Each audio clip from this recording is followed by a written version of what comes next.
लोकसभा चुनाव से पहले दलों का एक गठबंधन छोड़कर दूसरे के साथ जाना लगातार जारी है।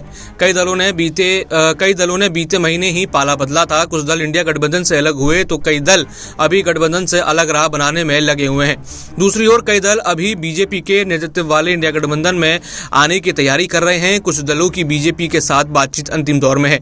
आरएलडी की बीजेपी के साथ बातचीत लगातार चल रही है। दूसरी ओर अब बीएसपी को झटका लगते नजर आ रहा है। बीएसपी के साथ एकमात्र सहयोगी दल के तौर पर पंजाब में शिरोमणि अकाली दल है, लेकिन सूत्रों की माने तो अकाली दल अब फिर से बीजेपी के नेतृत्व वाले गठबंधन की राह तलाश रहा है।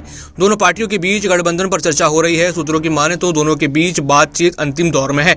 हालांकि अगर शिरोमणि अकाली दल फिर से एनडीए में आता है तो मायावती के लिए बड़ा झटका होगा। बीते पंजाब विधानसभा चुनाव से पहले ही मायावती की पार्टी बीएसपी ने अकाली दल के साथ गठबंधन करके चुनाव लड़ा था। हालांकि इस चुनाव में दोनों ही पार्टियों को इस गठबंधन से कोई फायदा होते हुए नजर नहीं आया, लेकिन दोनों पार्टियों ने आगे भी गठबंधन बने रहने की रणनीति पर काम किया। लेकिन अब मायावती ने आगामी लोकसभा चुनाव में किसी गठबंधन के साथ नहीं जाने का फैसला किया, जबकि दूसरी ओर सूत्रों की माने तो अगले कुछ दिनों में बीजेपी और शिरोमणि अकाली दल के बीच गठबंधन का ऐलान हो सकता है। अगर इस गठबंधन का ऐलान होता है तो अकाली दल फिर से एनडीए में वापसी हो जाएगी। बता दें कि अकाली दल बीजेपी की पुरानी सहयोगी पार्टी रही है। 1997 से लेकर सितंबर 2020 तक अकाली दल बीजेपी के साथ गठबंधन में रही, लेकिन अब 2024 के चुनावों से पहले लगातार नए बदलाव यहाँ पर होते हुए नजर आ रहे हैं। कभी इंडिया गठबंधन से कोई एनडीए में जा रहा है तो कोई एनडीए से इंडिया गठबंधन में अपना पाला बदल रहा है और लगातार यहाँ पर चुनावों के लिए रणनीति बन रही है। और मायावती यहाँ पर कह चुकी हैं कि वो किसी के साथ गठबंधन नहीं करेंगी, लेकिन